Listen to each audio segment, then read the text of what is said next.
There has been constant innovation by society in the last century, improving upon materials and technologies that are more environmentally and sustainably aware.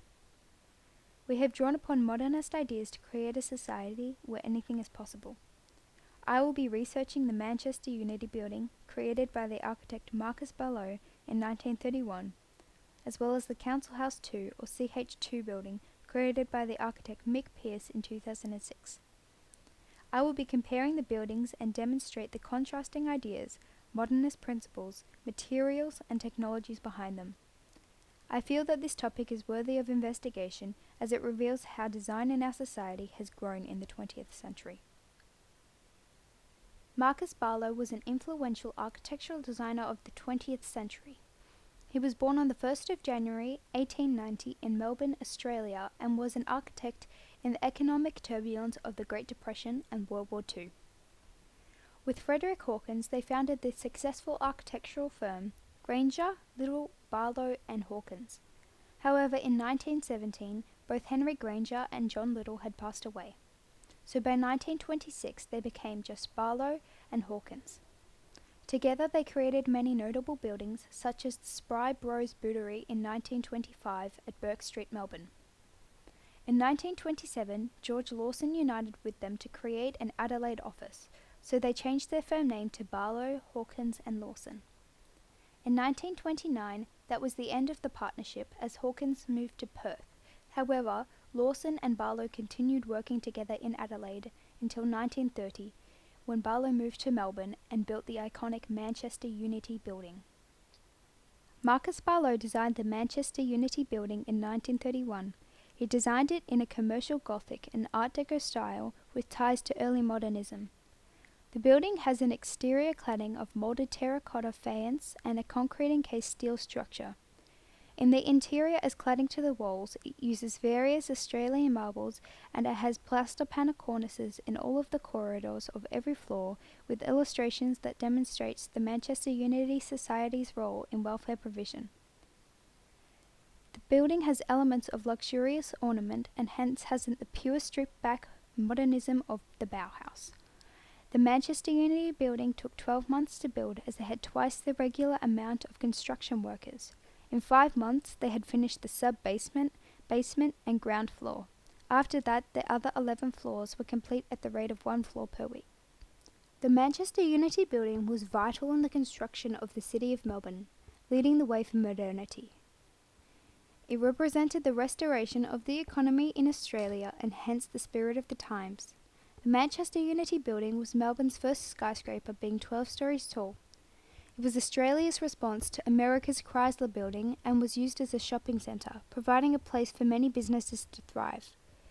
There were many ways in which the Manchester Unity Building was ahead of its time, as well as demonstrating many modernist principles in its design. There was a change in the building height restrictions in the City of Melbourne in 1930, and the Manchester Unity Building was the first to take advantage of it. When Marcus Barlow went to get the building approved, it was passed unanimously as an asset to the architecture of the city. Moreover, it was the first building in Australia to be built with an escalator and automatic cooling, as well as rubbish and postal chutes on every floor.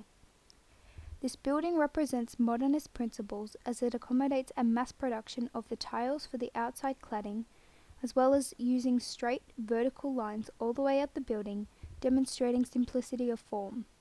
Furthermore, the style of the building is a mix of old and international styles, which amalgamates in a process of modernization. The Manchester Unity Building was very well received by the people of Melbourne, with people visiting Melbourne frequently to see the construction, and newspapers regularly reporting on the progress. The Manchester Unity Building is recognised as the greatest achievement of noted architect Marcus Barlow. The CH2 building is the most environmentally friendly building in Melbourne, thus demonstrating many modernist principles in its design. This building invokes the spirit of the times as we move forward into a sustainable age of living. The CH2 building leads by example. The City of Melbourne built this building in hope that others will follow the direction they are moving in and design more sustainable buildings. Moreover, by proving a 6-star energy rated building can be made, it creates a baseline to what others should be doing. The CH2 building fulfills the practical needs of modern life as this building is very economically friendly. Businesses are constantly trying to cut costs of operation, and the CH2 building is so efficient that Rob Adams, the Director of City Design and Projects for the City of Melbourne, said, "Productivity studies show that the 2 full air changes per day have led to a 10.9% increase in staff health and productivity. That's a saving of around $2 million per year." There are many differences between the Manchester Unity building and the CH2 building and many ways in which they are similar. Both buildings were ahead of their time, with the Manchester Unity building implementing many firsts for the City of Melbourne, such as being Melbourne's first skyscraper and having Melbourne's first escalator. This is similar to the way that the CH2 building was one of Melbourne's first buildings with a 6-star energy rating. They both implemented the best available technology at the time and fulfilled the practical needs of modern life. However, some of the differences between the buildings is that the Manchester Unity building doesn't have the pure stripped-back modernism that the CH2 building showcases, as it has the decoration of Art Deco and Gothic styles incorporated into the architecture. This contrasts to the CH2 building, where they provide the stripped-back open spaces with primary colours and truth to materials. These differences clearly showcase the development that design has gone through during the 20th century. There have been constant innovations by society in the last century, improving upon materials and technologies that are more environmentally and sustainably aware. We have drawn upon modernist ideas to create a society where anything is possible. This is clearly indicated by the differences and similarities between the Manchester Unity building and the CH2 building. Our society has become more sustainably conscious and hence changed our way of creating architecture, whilst drawing upon inspiration from the past and learning how to make it greater for everyone.